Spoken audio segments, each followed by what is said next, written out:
Welcome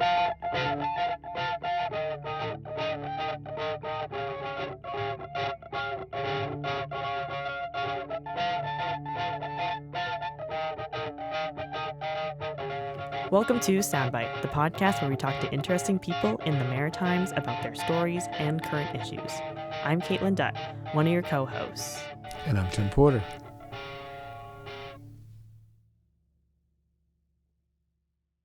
Okay, welcome back, Caitlin. Another week. You've been going to a lot of mixers this week, I hear. I guess so. I did go to two. I went to my little Stu alumni, networking event, and we both went to the Details Design one. Congrats on their new office space opening. Yeah.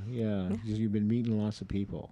Yeah, well, more so reconnecting with people, which has been really nice. Oh, okay. Yeah. Well, that's good. And are they recognizing you as a famous podcaster? I think maybe, I've had a couple people come up to me, maybe not at those specific ones, but there's been some people who are like, hey, you've been doing a podcast. That's pretty cool. No autograph requests? No autograph requests yet. No? I'll let you know when they do. Okay. Have you gotten any autograph requests? No, I haven't. Well, I guess I'm looking for some, so. Okay. If anyone wants an autograph from Tim, approach him at the next networking event. He'll give it to you for free. Yeah, I didn't say for free. Okay. Great. Yeah. Right now we have Stephanie Underhill Tomilson. Good morning. Yeah, she has worked in education for close to 20 years in various schools in New Brunswick and beyond, and now is the current CEO and president of Atlantic Education International. This program runs the International Student Exchange Program in public schools in New Brunswick and spreads the New Brunswick curriculum around the world. Welcome, Stephanie. Thank you for having me. That's quite a mandate. Mm-hmm.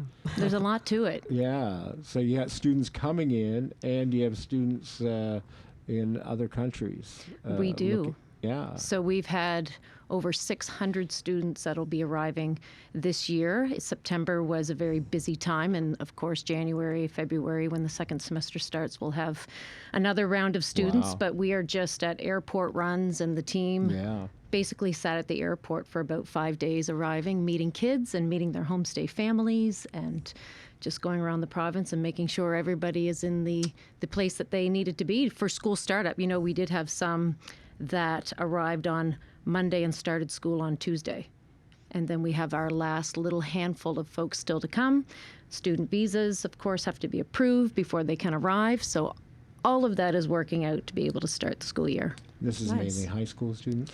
High school and middle school. So our youngest is actually here in the Fredericton region. He is in grade 7. Mm-hmm. He is the youngest that has come for an exchange, and we have quite a few in grade 8, but mostly high school, yes. Okay. So I was looking at your website, and I saw the little dots from where people come from, and it's all over Europe and Middle East and a little bit in Africa. And tell us a little bit about all the countries that students are coming from. So we have partnerships with organizations around the world. Right now we have 44 countries that will be represented this year coming into New Brunswick, and we think that makes for a more diverse province, although we've had lots of newcomers arriving in the last bit here in New Brunswick. So we have those students who are arriving. Mostly our largest group is from Germany and Brazil. Right. We have a partnership with the Brazilian government where we have students come over and stay. So we have sometimes well over 100 that are in the province from Brazil. Japan's a large number of students, but really they are from everywhere. We have our recruiters that go out to fairs and meet with agents and look for students who might be looking for that Canadian New Brunswick experience, and I think that we have a lot to offer. Mm-hmm. We are dual languages, and we have students who come who are French speaking from some of our countries. Of course, their English is pretty good, and students in Germany are taking English from the very onset of school, so they come with the language in hand, although some, for example, Japan, might take a little bit longer to acquire the language, but they are very dedicated students. It takes a specific type of student to pick up and move your life for a year and go abroad. It's a unique personality, and you find that there's great leadership in those students. Yeah. For example, we have one student right now. She's come back for a second year, and she's actually the student council president this year at Ormukta High School. Oh, so cool. those are nice leadership qualities that they'll be able to take back to their home countries. But of course, ideally, we would love to see those students stay and study in New Brunswick post-secondary. So that's certainly a step that we've been working on, and we do have some students that have stayed here in New Brunswick, St. Thomas, and abroad. You kind of triggered a memory for me, and I take it's probably through your program, but my sister's a teacher in Heartland, and she was saying how some students came over, I think from very large, like cities and in China, maybe, as I recall, how it must be so culturally different to go from a large Chinese city into Heartland, New Right. Brunswick. Yeah. Like, that must be a cultural shift there, right? It certainly is, and great point. But we do find that the students really embrace that New Brunswick culture. Right. They Yeah. love the wintertime activities. Oh, yes. Something as going down Yes. to the Renforth Wharf and going ice fishing is always a big draw for students. They love the skiing aspect and being outside. And the small communities are really a draw. I can remember my time being an administrator in Hampton. And in Hampton, it's K to 2 and a 3 to 5 and a middle and a high. And the community wrapped themselves around those kids from young age up until graduation. And those smaller communities really have value add for those students. Right. Bonner Law, for example, this year, interestingly enough, they have started in with their program, and they have 21 students going to Bonner Law from all sorts of different countries. Think about how culturally diverse that makes a building, and what great the things that they can bring to the table, and what they can bring back to their countries. Yeah. So it's an exciting time for that school, and there are those who are looking to grow. Central New Brunswick Academy is another one that has students coming this year. I believe they have 6 students from Germany and Japan, and it's a nice aspect to our school settings. Well, I know my own son, when he was in high school, became friends with a German exchange, and they kept up and kept talking, and he went over to Germany at one point after graduation and visited and that sort of thing. So it was quite good, and that person kept coming back a couple of times. So yeah, it's good culturally kind of mixed to see that. And this is a little off topic, but I know even our colleague Caitlin Nazareth was an exchange student, but she's from Brazil, and she was an exchange student, but in BC. Yeah, exactly. And she kind of got into Canada and then she ended up applying for UNB and going through UNB, and now she's a permanent resident working with us, she's great. Yeah. Do you know how many of the exchange students end up going to post-secondary education in New Brunswick? Well, we've just started tracking that data. I can tell you that we have, just right now a handful who are here in New Brunswick, but in Canada, there's much more. Okay. Students are going to go post-secondary where their interests lie and where their passions are, and that doesn't always lead to one province or another. We would love for them to stay here, but that's a work in progress. We'd certainly love to. And they have their homestay families as well that they're connected to. Yeah, of course. And there's a win-win in that situation as well. They have that home connection if they decide to stay and go to post-secondary here. Right. And it's great for the homestays as well, because those families we find will go over and visit their students and their parents over in other countries, which is a unique experience for families. So what does a person, New Brunswicker, who wants to host a student, what do they have to do? Well, they have 2 different ways they can contact our office. The other way is that schools are certainly willing to be a part of the program. AEI is not in every school in the province. Number one, you have to have the population that will be able to host that. For example, our larger schools are becoming very crowded. And if there is not space for an international student, we have to respect that. Yes.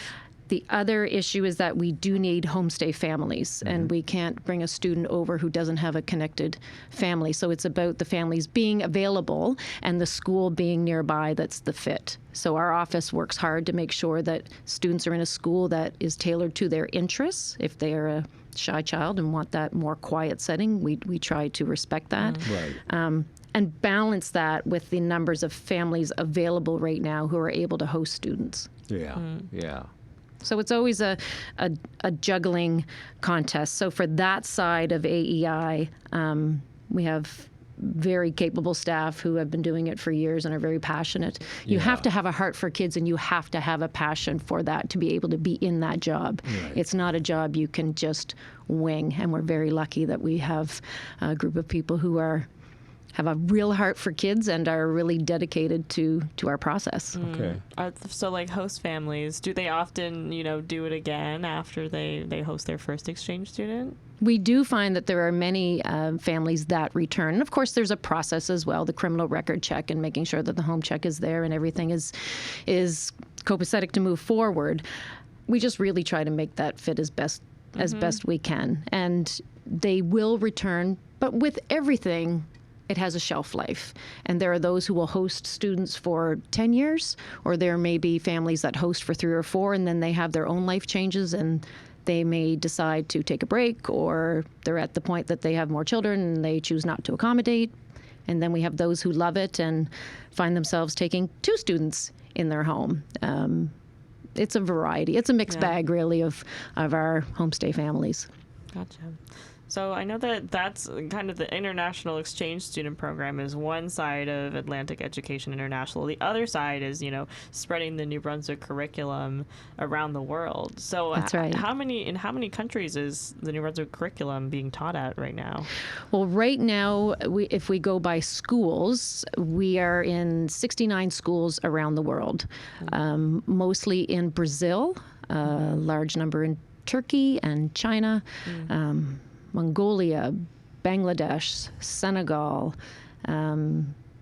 Guatemala, St. Lucia. So do you go? They're all on your website. They all are. Yeah. Do you pursue these people, or do they come to you and do they say, "Oh, I'm interested in the New Brunswick curriculum"? I will tell you that AEI has been around for 27 years, and up to this point, it has been really organic growth. People have found us on our website. We really haven't put in a business development plan.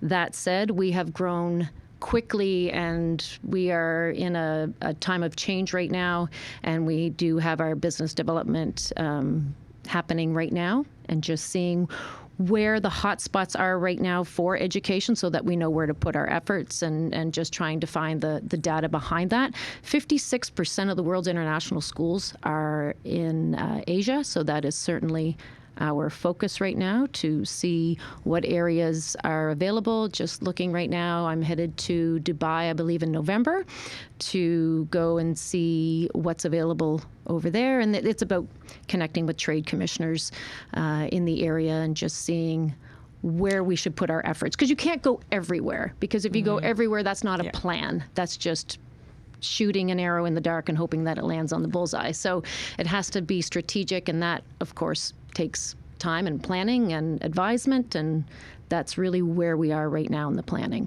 Well, that's just super growth, because I remember 25 years ago, it was one school in China. That's right. And so we are 10 schools in China right now. We've been a partner with China. There was a break there for a little bit, but we've continued our partnership. And there's an appeal to the Canadian curriculum, and Canada and New Brunswick aren't the only ones who's selling their curriculum. We have a school, for example, in Cairo, Egypt. We're in the new capital. And as you're driving to the school, you will see the American School of Cairo. You will see an Australian school. You will see everybody seems to sell their curriculum. Yeah. There's a large influence of the IB program and the Cambridge program. In India, it's a huge British influence. So the Cambridge program is a big draw there. But we are able, and what's great about New Brunswick education is that we can tailor our personalization to those countries, and those students actually can graduate with a dual diploma. That means in Ulaanbaatar, Mongolia, they will have their Mongolian diploma, and they will have their New Brunswick diploma. That's recognized by the province. Yeah, I saw the dual one, some of the distinctions, And so we're able to blend some of those. For students, for example, we're not going to make them do 11-2 chemistry twice. Right. If we offer 11-2 chemistry and Mongolia offers 11-2 chemistry, let's look at the standards of both courses, find what's in common, look at the outliers, and then build the course. We're not going to make students do everything twice. It's like that book we read when we were little, Jacob Tutu and the Hooded Fang, where he said everything 2 times. Did you read that book? I know that book. There's a secret. That's probably before Kate. No, I watched the TV show, actually. Oh, TV show. Yeah. Okay, yeah. Yeah. There was a book before that, So we are K-12, and we tailor the program to the school, and we are increasing in our elementary presence right now in different countries. Senegal is K-3, and we have a new Bangladesh school that is K-3, and we are growing quickly. Yeah. So we are trying to adapt, and we've had to look at a strategic plan, and that's been ongoing with our former CEO, and we're just continuing that work. Yeah. I may still have that book, Caitlin, so I'll bring it in for you. Okay, perfect. Okay. I don't know where that came from right now. It's just It's very deep in your memory. So your competitors, are they other countries or other provinces in Canada, or? Well, good question, because the answer is both. And so when we're looking at that question, who do we compete with? We're not just competing with other countries, we're also competing with our other provinces. And so not every province sells their curriculum, but some do. And some have the students who come in to Canada, and some sell the offshore curriculum, much like we do. British Columbia is a big competitor of ours. The difference between us and British Columbia is our price point, and the other thing that differs is they require British Columbia trained teachers to be in their schools. Whereas we offer that professional learning. We understand that they are not New Brunswick certified teachers, but they are certified teachers. So there is some level of trust there as we go over and do our quality assurance over at the schools, that the teachers can do the curriculum. And it's on our website in New Brunswick. It's very clear what the curriculum is, and the students and the teachers have the freedom to be able to hit those standards the way that they see best. And we're right there with them. We have 3 education specialists who are connected to all of those offshore schools. Daily, they're working with the school leaders, just making sure that if they have any questions about the curriculum, that they can answer that. And it's just, it's really, really inspiring to go abroad, and you walk into these schools and you look around, and it's the maple leaf and the New Brunswick flag. You know, I mentioned Cairo too. They have a beautiful brand new build. And when you stand in the front of the building and then you see the Canadian flag and the New Brunswick flag, it's just a real sense of pride. Right, Their yes. mascot is the moose. They are fully entrenched in the New Brunswick diploma, and their teachers are so highly skilled. They have 2 incredibly skilled administrators there, and Dr. Hala, who has her PhD, she is just an incredible leader, and it's so nice for New Brunswick to be a part of things over there. We have incredible administrators here as well, and it's just nice to see that the quality remains as we go offshore. Well, maybe that's a good pipeline for certified teachers. We're always looking for certified teachers in New Brunswick. I think that the teacher shortage is worldwide. Everybody's looking for qualified, quality teachers, for sure. So does the province make a lot of money off this? Well, we are not a Crown corporation, but we are an agent of the Crown, which means that we are the only authorized organization to sell the New Brunswick curriculum. And so what happens is that we have our revenue, and that helps pay for the homestay and our staff and the coordinators and the student activities. But schools do receive a kickback, so to speak, and that might not be the best term, but they do receive revenue from AEI. Number 1, for hosting students. Number 2, to do the activities.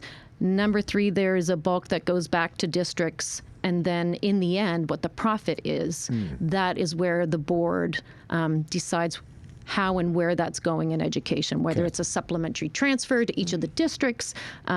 Right. But we are an in and out organization. Yep. So everybody wins a little bit. Yeah. Right. Yeah. I guess I have a question. It might be a silly question. That's all right. But Uh-oh. No silly questions. yeah. Here it comes. But I keep there's a question that keeps coming in the back of my head. What's so special about New Brunswick curriculum that all of these international countries are so interested to invest into? Here's the good news about the New Brunswick curriculum. We've revamped over the past few years. This is not just a 1 year. This has been ongoing, a high school renewal program here in New Brunswick, as well as the curriculum revamp.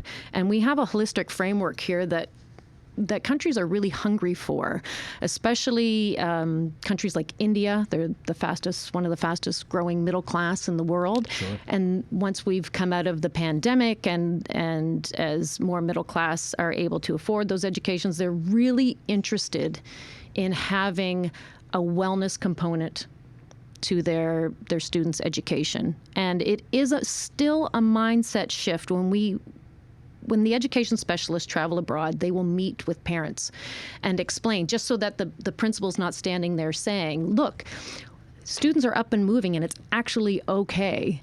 We are in elementary. Play-based learning is a good thing. Up and moving and outside as much as possible is a good thing. That's how the learning is happening. And it's about a change of mindset. And I use culinary tech in high school as an example here. The pen and paper, do the exam, convert these measurements in call tech. Why are we not up and moving? And culinary tech teachers have been doing this for quite a while. Instead of doing the pen paper test, no, you're going to come in, you're going to pick a country, you'll pick a menu, you're going to decide what the meal's going to be, and you're going to have the ingredients, and then you're going to come in and you're going to demonstrate your learning by actually cooking the meal, or if it's the Caltech with the baking, you're going to come in and you're going to bake something. It's that learning by doing that we're really passionate about. And that's very appealing for some countries who are still very pen, paper. It's a mindset shift for parents that there's not all of these heavy textbooks coming home, homework for homework, where we've been, homework should be an extension of what you learned that day. Okay. So sometimes the extension isn't there because the learning is ongoing, and sometimes there will be homework to be done.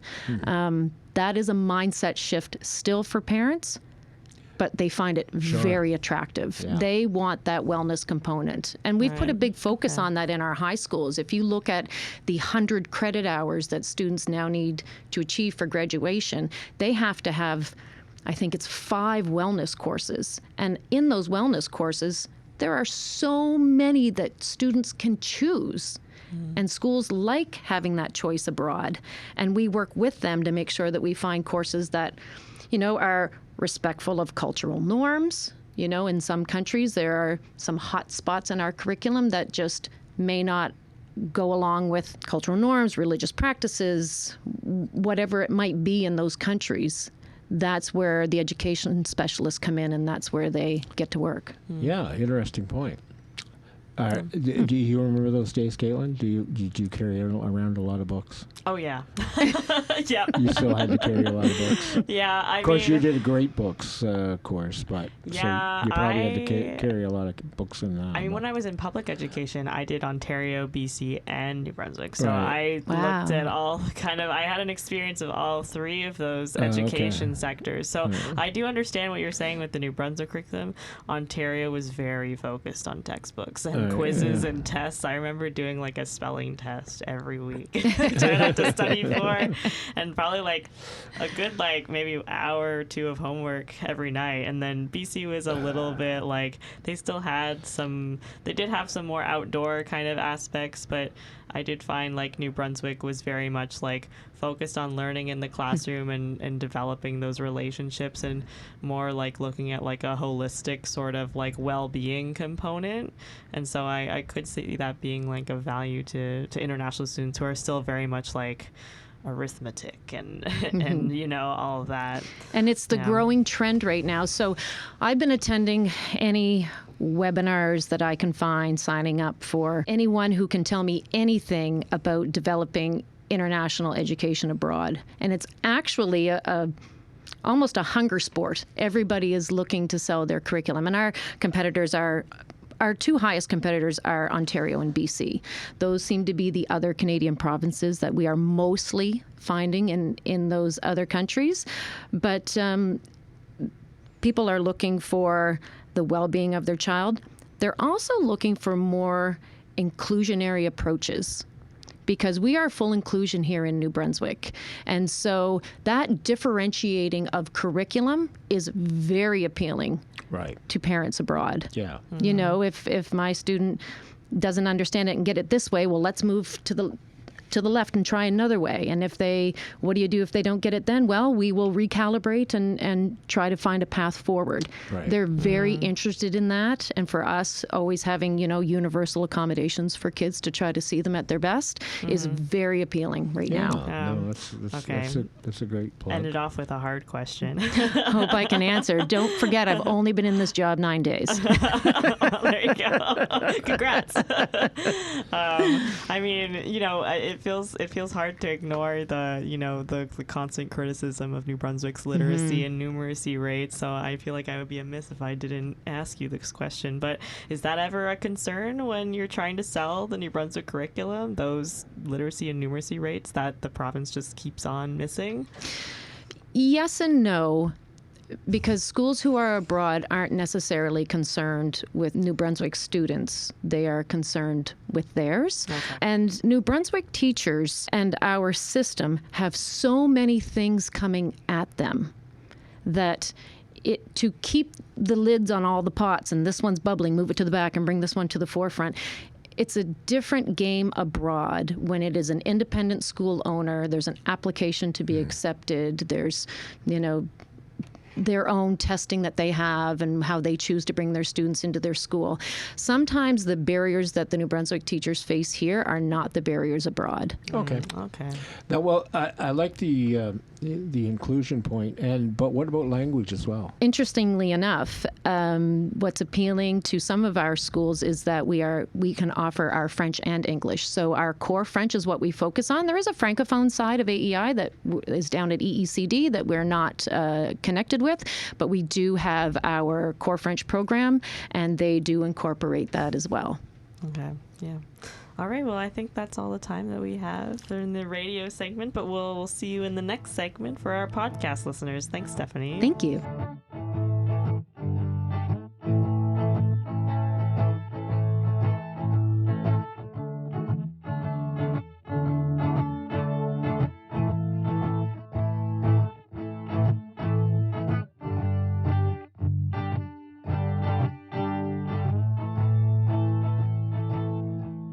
We're back with Stephanie Underhill Tomilson, as CEO and Director of Atlantic Education International. Welcome back. Thank you. Well, I guess we wanted to talk a little bit, Stephanie, about your travels. Okay. I kind of follow you on Facebook, and I see that you're all over the world all the time. That's right. There is a huge travel component to it. It is exhausting. Yes. Because when you are invited to come to a country that, being face to face, they only have you there for so long, so they want to utilize the time that you have. So it is a fast-paced type of job when you are abroad, but so rewarding. Right. And you're selling there, like your business development and your putting New Brunswick out there. Right. And what are the countries that you are going to most often? Well, I'm in a different job now, but as an education specialist, I had my own bucket of countries that I would attend. And then sometimes you help another education specialist. For example, one ed specialist had something in Brazil where I helped and attended. There's a big staff there. So you kind of divvy it up by region, do you? We do. Okay. So I was more Asia, Africa. Right. Someone else was all of Brazil, because we have an enormous amount of schools in Brazil, and it's one contract with Maple Bear, and we will be bringing on more schools over the years. Yeah, I saw Maple Bear. I wasn't sure what that was. Maple Bear is worldwide. They actually started in Canada out west, as I believe a preschool organization, and now they have K to 12 all over the world. They're an Okay. enormous organization. Yeah. But Maple Bear Brazil is kind of an entity off of them. Okay. And the owner there, he has a large number of schools. So we are bringing on a few at a time. We've started with 14 more this fall. So Yeah. it is busy because all 14 schools need support. All right. So when you're traveling to Asia, do you have like a language issue, like meeting with officials there, or like how do you overcome with some of that? Well, the good thing about the travel that we do is that we're never alone. So if I'm going to China, I'm not arriving and just left and I'll see you at 9 o'clock the next morning. You know, Right. you are picked up by the driver that's associated with the organization, because normally folks who own schools are part of a larger organization. They have all of your hotel reservations done and ready, and someone's with you. Whoever is at the school is with you. You're eating dinner with school leaders. So you're never alone. And that makes me feel safe when I'm traveling abroad. It's not figure it out for yourself. Okay. And for the languages, sometimes most countries that I'm in and most people I'm meeting with, their English is fluent. Great. And their friends are Nice. fluent in English. The rub comes when you're in the hotel and you need something or something happens and the folks who work there don't speak English at all. And then you're left to the mercy of your Google Translate, which really has gone sideways sometimes. And I don't even want to show it to them when it comes up. I'm like, that is not right. That's even inappropriate. So no, okay. So we have to. So it's not there yet, Google Translate. But now there are these, and we're just testing them out at work. And I'm sure maybe some listeners already have that figured out for some of their organizations. But there are these headphones that you can put in, and you have one and they have the other, and you just speak and it automatically translates. Oh, I see. So there are different ones on the market, so we're trying those out. Cool. Just I mean, to I try to heard that figure there out. was going to be like some new updates in the latest Apple versions of things that they might have like automatic translators or something. I think that's like the next step in technology, which really excites me. So Right. I think that would be very useful for you in the, next 5 years or so. Yeah. Planning is key. You know, I Yeah. try not to go to places where I feel like I'm going to be at the mercy of a language barrier. And I'm not one for small talk in an airport. Actually, I don't talk to anybody. And I'm quite a social person. I get my energy from other people. But when I'm traveling, I don't choose to even speak to the person beside me on the airplane. I guard my privacy while I'm traveling abroad and walk with purpose and just my own. If I'm a female solo traveler, there's a responsibility on me as myself to know my surroundings. And so that's just an offshoot, but I'm really careful with information that I give freely. Sure. Oh, yeah. That makes So, sense. what are some of the interesting countries or cities you've been in maybe Asia? Everywhere I've gone has been amazing. Every country has a different flavor. We're looking for names. And hitting in Bangladesh, when I arrived, my head was on a swivel. Oh, really? The traffic was like something I had never seen. And I had just come from Guatemala, where I'm like, this is traffic like I have never seen. Okay. And then I arrive, and then, you have Bangladesh going, hold my beer. Because when you get there, their traffic is unlike anything I have ever experienced in my Right. life. Wow. And then there's a man, and he's on an elephant, and I'm like, oh my goodness, here's all this traffic, and there's an elephant on the side of the road. That's amazing. And then the driver will say, no, it's not really amazing, because what they will do is they will come and pull the elephant out in the middle of the road, and then you have to pay the money to make the elephant move. And then in my head, I'm like, I so want this to happen in front of me Yeah. right now. Oh, my gosh. So it's just, when you're looking out the window in some of these countries, it's just incredible. And then there are always, like I said, every place has a flavor. I do have my favorites for sure. Being in China, I love being in China as well. There's just something so special and unique about every part of China, and we do have schools from the top to the bottom. So Shenyang is just at the top, and just beautiful people and great school and great teachers. And, the principal is a Canadian from Ontario, and it's just a unique experience when they take you out and about. And then you'll be in Beijing, and they will take you out on a hike, and then you're hiking this mountain in the fall and after work, and it's just, it's so nice. And then I'm someone, if I'm going to go somewhere, there's not much downtime, so I'm going to make the best of it. And I just tell myself, I've been tired before, I'll be tired again. And so I get up, and, You know, if there's an offer to kayak the Nile and we have to be at work at 9 and we're going to pick you up at 6, I'm in. I don't want to miss that opportunity. Yeah, I only for have sure. so much time and the work has to be done, but I just can't miss that. And to be on the Nile and be kayaking, like, as the sun's coming up, what an experience. Yeah, and then, not many people over here get to experience and you get that. carried away, and I'm just kayaking along going, this is one of the most incredible moments of my life. And I was turning 50 the next day, and I thought, this is just incredible. And then the boat comes along, and I'm not paying attention. The man's like, are you going to Sudan? Do you have your passport? Like, we're way back here. You have to come back. Yes. Do a little U-turn. But every country just has such beautiful things about it. Okay, so there must be a food disaster in this somewhere. Well, I'm a Yeah. picky eater. Okay. And I don't do spice well. So being in Mongolia, and it was very meat heavy at the time, but you can always find something. Mongolia has beautiful seafood. Okay. The freshest seafood you can imagine. You just never. And you can eat that? Yes, I love Okay. that. That's Right. wonderful. Yeah. China, it's, you know, things are going around the table, and sometimes you just let things pass you by. And You're I not look too for the sure? vegetables, and I always know watermelon's coming at the end, so I just yeah? hang on. But I do try to branch out, and I don't want to be disrespectful of meals put in front of me, and so I do try my best. I'm just such a picky eater that it's a struggle, but I always work it out, and I always bring food with me. Half of my suitcase is normally snacks, so I'm sure the folks who come in to clean my room are just like, what is going on here? Crackers and peanut butter and trail mix from Costco. Yeah. And It's always good to have that, just in case you need it. It makes the suitcase heavy, but for me, it's just, that's what's going to work.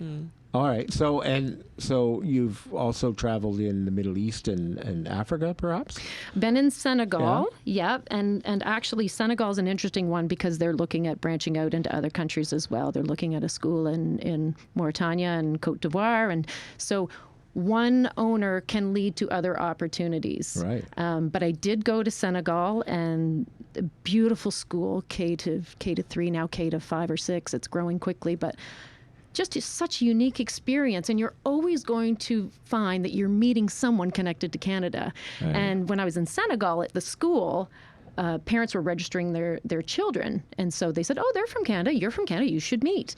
And there is the African NBA that's been started up. So this family have moved to Senegal because he's going to work for the NBA and has worked, and that's what his contract is now. So they've moved to Senegal, and just to have that unique experience of another Canadian that is living abroad and just hearing their experiences is just, it's incredible. And Senegal, I had a moment of weakness in Senegal because they did take us to an island where around Africa where slaves were collected.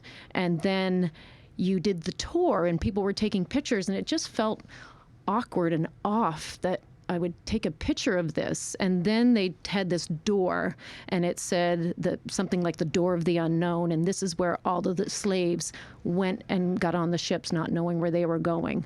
And I'm with the school owners, but it was extremely overwhelming, and I started to cry, but it was more of a sob cry because it just bothered me so much. And then, of course, I'm trying to hide it because I don't actually know these people very well, but it was really something important, and I'm glad that I was able to experience that with the school owner, and I was very grateful that he took me. But they're those types of experiences that really change your life. The perspective that I have there now, just looking at where people were housed, and the slave master lived upstairs in this beautiful area, and then there's people suffering underneath. It was a really sobering moment. Be grateful. You have so many wonderful things in life, and to see it firsthand was just a take me back moment. So I try to be composed while I'm traveling abroad, and that was certainly one moment where I was not my best self. I was overcome, and those things happen. How many countries have you visited overall, do you think, by now? In my life, quite a few, but with AEI, maybe 9.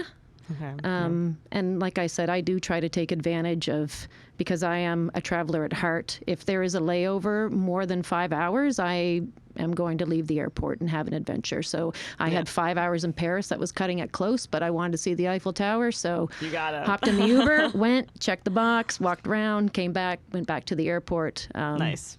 You only live once. And Yeah. so you have to take advantage of that. Okay, so job aside here. Yes. Favorite city. Let's do that. Okay. Right? Yeah. Yeah. For me, Yeah, ooh, you're on the spot.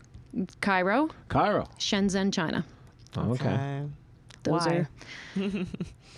are Cairo is, the people are incredible. It's easy to get around. Services are cheap, products are expensive. You have a meal of your choosing. There are so many different beautiful restaurants, and everything is elevated, and the people are incredible. And you know, we have our container village in St. John, and I tried to explain to them, and they laughed about container village. Just the term was funny to them, but, Right. but they have what's called the drive, and it is an enormous amount of container capsules that have been turned into restaurants. And so you can have any type of food that you want, and you just walk around. And again, with the exchange rate now with Egypt, a gelato was 60 cents Canadian. And so I'm just Wow. walking around with my gelato looking at all of the things that Cairo has to offer. But I mean, the pyramids are right there, smack dab in the middle of the city. Right. They have that new grand museum where you just stand and you don't even know what to say. It is incredible. It's this huge new museum that they have built there. Like, I've talked about the connection over and over in Egypt, but it's true. And there's always a connection to Canada with many of our school owners. Our school owner in Cairo went to McGill, and he has come back, and his brother went to Rutgers. And then, I know that's in the States, but they have come abroad and had their education and then returned to their home country. You know, Senegal, he was in McGill. In Nigeria, we have a school in Nigeria. That owner is a dentist in BC and wants to give back to his country and believes in building a school. And it's always an effort, but it's a passion of his. So it's nice to see those connections. Yeah. So you've got some travel tips, Caitlin. Travel tips from me? Well, no, Stephanie just gave you some travel tips. Maybe you'll go to Cairo. I'm thinking of it now after all the things Yeah. you've said. That's really cool. It's very And affordable. I've been in quite a few countries in Europe, and like quite a few provinces, the majority of them in Canada, and like some of the States, but I've never really been to anywhere in that region, so I think Just that'd be really cool. Beautiful. Yeah. But there's beauty in everything. Ulaanbaatar, Mongolia, I've only been there twice, and both times it was minus 35, and you just had to put your hood up and keep going. They're a walking city for sure. Everybody walks and bikes no matter what the temperature is, because it isn't snow. It's just a little bit of ice and very, very cold. But what a great place to visit. Yeah. It's awesome. Yeah. All right. Well, thanks, Stephanie, for coming in and explaining what you do. And Thank you it's so very much. Exciting. It's a great job, and thank you for asking me to come in today. Yeah. I'm always happy to talk about AEI. Yeah, sounds like a really great program. So thank you. Thank you. Okay. Bye now. Thank you for listening to Soundbite, a production of Porter O'Brien and CHSR 97.9 FM. Special thanks to our podcast host, CHSR, our sound editor, March Rojas Velasquez, as well as Adam Porter, who provided our theme music. You can find all our episodes on Spotify and Apple Podcasts under Soundbite, and you can follow us on Facebook, Blue Sky, and Twitter at SoundbiteNB, as well as LinkedIn under Soundbite Podcast.